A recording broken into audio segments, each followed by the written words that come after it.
আসসালামু আলাইকুম, বিলাস কুকিং এ সবাইকে স্বাগতম। আশা করি সবাই ভালো আছেন। আজকে আমি সম্পূর্ণ নতুন একটা রেসিপি নিয়ে হাজির হয়েছি। ইউনিক বগের গোস্ত, পালিত বগের গোস্ত। আশা করি আপনারা সাথে থেকে দেখতে থাকেন। এখন আমি বাটনাতে মশলা পিষে নেব। আমাকে একজন হেল্প করছে মশলা পিষার জন্য, তাই আমি এখন মশলাগুলো পিষে নিচ্ছি। এবার আমি একটু পিষে নিচ্ছি ভালো করে। এখন আমি ছোট ছোট করে আলুগুলো কেটে নিয়েছি, কেটে ধুয়ে পরিষ্কার করে নিয়েছি। বগের গোস্ত রান্না করব তাই এই সাইজেরই নিয়েছি। দেখুন কত বড় বড় বগের গোস্তের পাগুলো অনেক বড়। আমি পুষেছিলাম বকটা। এখন আমি বগের গোস্তটা রান্না করার জন্য চুলাতে একটা পাতিল বসিয়ে দিলাম। দিয়ে দিচ্ছি সয়াবিন তেল। বেশ অনেকটা সয়াবিন তেল দিয়েছি। এবার দিয়েছি সমস্ত মশলা পিষে রেখেছিলাম, পেঁয়াজ, গরম মশলা একসাথে সব দিয়ে দিলাম। দিয়ে দিয়েছি 1 চামচ লবণ। এবার আমি একটু নাড়াচাড়া করে ভেজে নেব। মশলাটা যত ভাজা ভাজা হবে তরকারিটাও খেতে খুব ভালো লাগবে। এখন আমি অল্প একটু পানি দিয়ে কষিয়ে নেব। মশলা ভালো করে কষালে তরকারি খেতে অনেক স্বাদ হয়। দিয়ে দিলাম আমি লাল মরিচের গুঁড়া এবং হলুদ গুঁড়া। এবার আবার আমি নেড়ে চেড়ে ভালো করে কষিয়ে নেব মশলাটা। একদম গোস্ত রান্না করার উপযোগী করে কষিয়ে নেব। আমার কষানো হয়ে গেছে, এবার গোস্তগুলো দিয়ে দিচ্ছি। এখন আমি গোস্তটা নেড়ে চেড়ে দেব, ভালো করে কষিয়ে নেব। আমার চুলার লোহাটা একটু মরিচা ধরে ভেঙে গেছে, তাই পাতিলটা একটু নড়ে যাচ্ছে। বন্ধুরা, আপনারা কিছু মনে করেন না। এবার ঢাকনা দিয়ে আমি কষিয়ে নেব 20 মিনিট। ঢাকনাটা খুলে আমি দেখে নেব মোটামুটি কষানো হয়ে গেছে। আমি আবারও নেড়ে চেড়ে দেব, আরেকটু ভালো করে কষিয়ে নেব। আবারও ঢাকনা দিয়ে আমি একটু কষিয়ে নেব।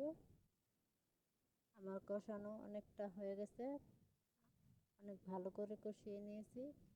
এবার আমি নাড়াচাড়া করে, তলে একটু লেগে গেছে তাই আমি ঠিক করে দিচ্ছি।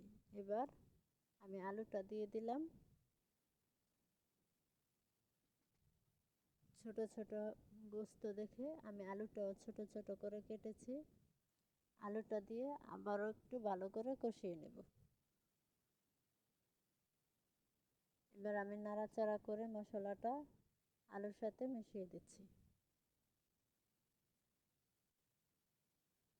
বন্ধুরা, আমার চ্যানেলটার রেসিপিগুলো যদি ভালো লেগে থাকে তাহলে অবশ্যই লাইক করবেন, শেয়ার করবেন, কমেন্ট করবেন, সাবস্ক্রাইব করবেন।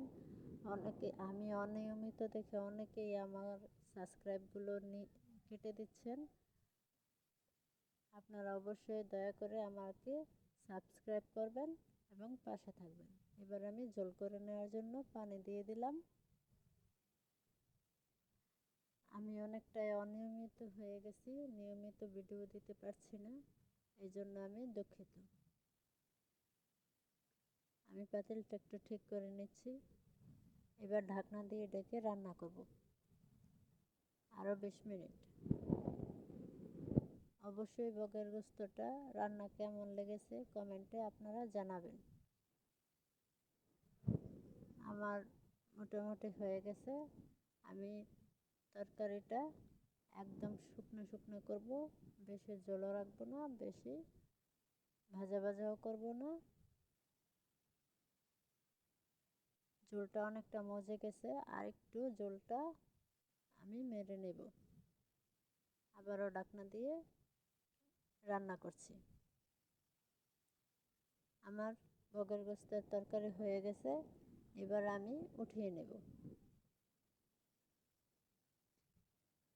বন্ধুরা, অবশ্যই আপনারা যদি বক বা অন্য কোনো পশু পাখি, পালিত পশু পাখি রান্না করে খেতে চান, এভাবে খেয়ে দেখবেন, অবশ্যই ভালো লাগবে এবং আমার চ্যানেলটা সাবস্ক্রাইব করে পাশে থাকবেন। এবার আমি নামিয়ে নিলাম।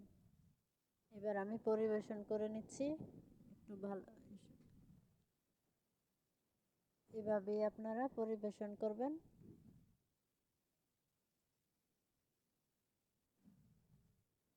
কালারটা অনেক সুন্দর হয়েছে, দেখতেও অনেক সুন্দর হয়েছে গোস্তটা। আমার কাছে অনেক ভালো লেগেছে গোস্ত রান্নাটা। আপনারা এভাবে রান্না করে খেয়ে দেখবেন।